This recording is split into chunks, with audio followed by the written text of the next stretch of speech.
Bueno, buenas tardes, profe. Yo soy Brayar Candelaria. Y Altamira Yanina. Bueno, nosotros vamos a presentar este coloquio hablando de la materia didáctica y currículum. Vamos a sacar conceptos según sus autores y bueno, y explicar en detalle cada una de ellas. Bueno, yo voy a empezar con el concepto de didáctica, según Margarita Carvajal. Ella dice que la didáctica es la ciencia de la educación que estudia e interviene en el proceso de enseñanza-aprendizaje con el fin de conseguir la formación intelectual del educado. Bien, esta palabra didáctica tiene su origen. ¿De dónde sale? La palabra didáctica tiene origen del griego didácticos, que significa el que enseña. En el siglo XVI se introdujo un nuevo sistema educativo para Alemania y de ahí se atribuyó el título didácticos. Pero fue Juan Comenius quien creó esto que es el libro Didáctica Magna y desde ahí convirtió la palabra didáctica en un término más conocido. Bueno, este libro, esta Didáctica Magna que aporta Comenius, lo divide en tres: en didáctica general, didáctica específica y organización escolar. La didáctica general es la ciencia. Un blooper. La didáctica general es la ciencia que se ocupa de los principios, fundamentos y procedimientos comunes a la enseñanza en general. Y la didáctica específica es una ciencia que se ocupa de las regiones particulares del mundo escolar, como por ejemplo los campos disciplinarios, ya sea matemática, lengua, ciencias sociales. Estas dos didácticas tienen una relación, es que no son autónomas ni opuestas, sino que la didáctica general aporta el marco teórico y la específica lo concreta. Bueno, otro de los conceptos que Comenius definió fue la organización escolar, que allí decía que se debe enseñar de lo fácil a lo difícil, de lo concreto a lo abstracto y de lo simple a lo complejo. Bien, también vamos a hablar sobre esta metáfora que usa este autor, Camillioni, que dice que la didáctica no es un árbol. Él se refiere, sobre la didáctica general y específica, se refiere a que la didáctica no es una estructura cerrada, rígida, cerrada, ni jerárquica.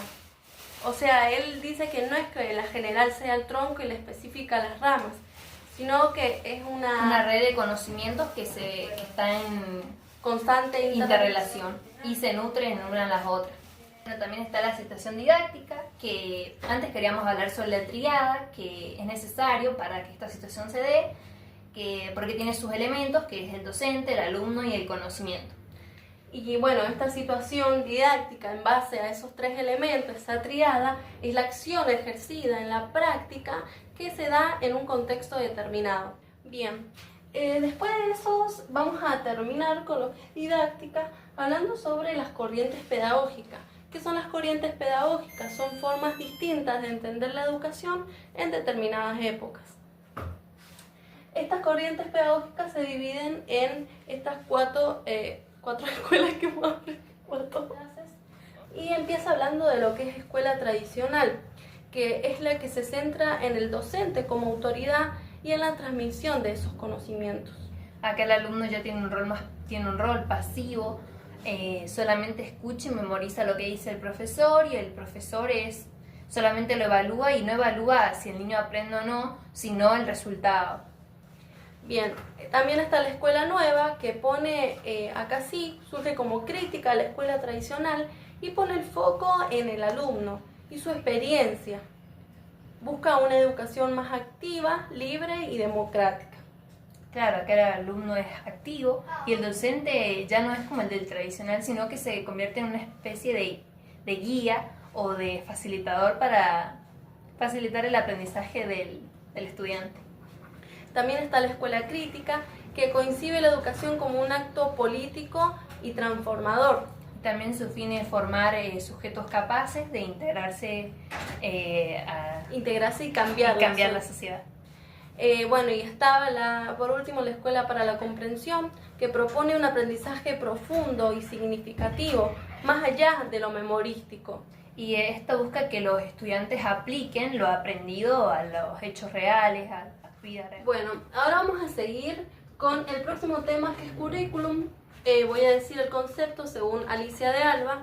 El currículum es una construcción histórica, política y social que decide qué, cómo y con qué propósito enseñar. Tiene sus dimensiones, la política social y económica. La política refiere a las decisiones del Estado y de los actores sociales sobre qué saberes y valores incorporar. La dimensión social refiere a la relación entre currículum y sociedad y responde a las demandas sociales y culturales. Y la económica remite a la vinculación del currículum a las necesidades productivas del mercado y del trabajo. Bien, ahora vamos a hablar de los tipos de currículum. Son 14, los menciona y habla de esto Sofía Pico.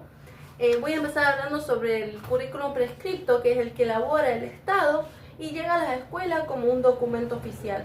Está el currículum real, que es lo que se lleva a práctica en el aula, es decir, lo que el docente realmente enseña.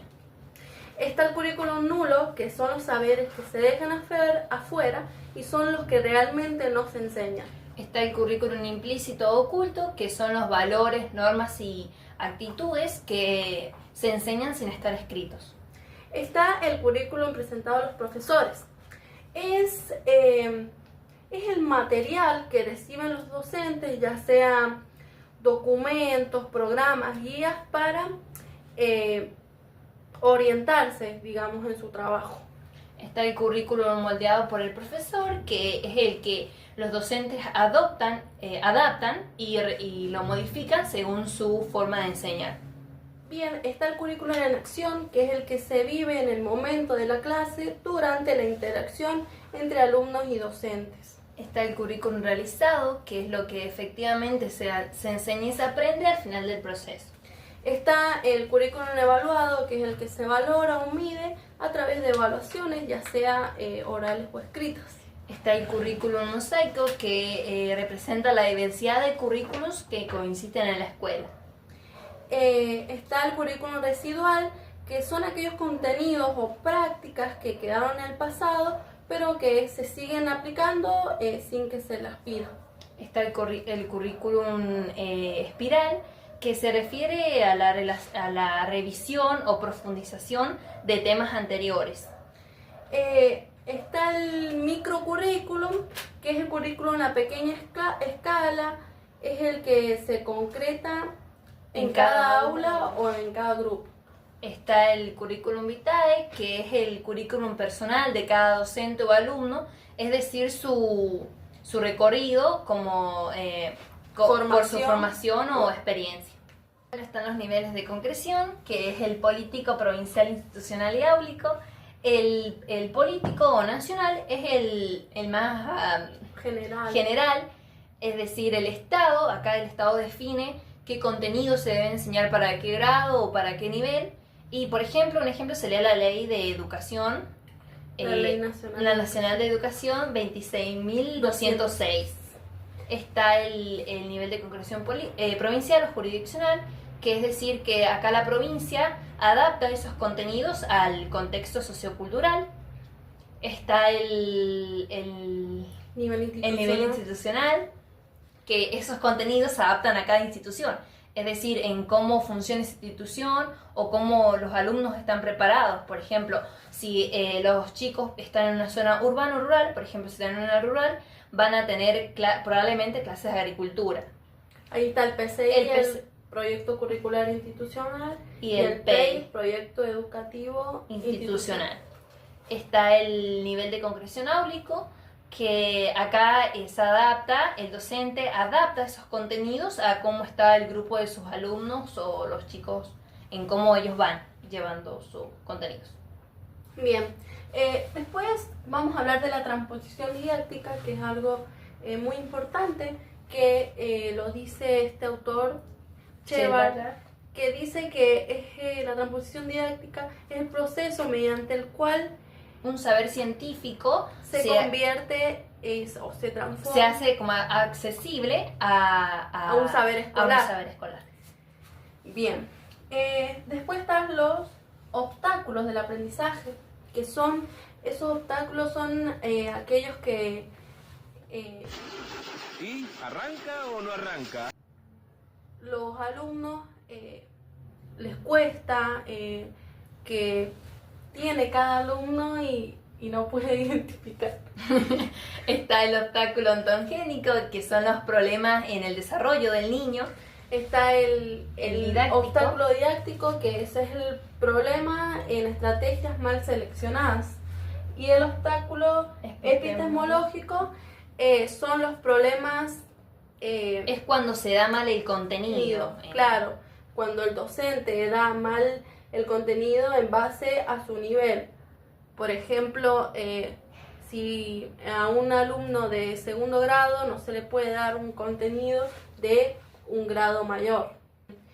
Ahora, bueno, como ven, no tengo el logo ya, se me ha perdido, no sé. Pero bueno, vamos a seguir lo que es planificación según Silvina Gibbs. Ella dice que la planificación es una anticipación de la realidad educativa que realiza para orientar su tarea.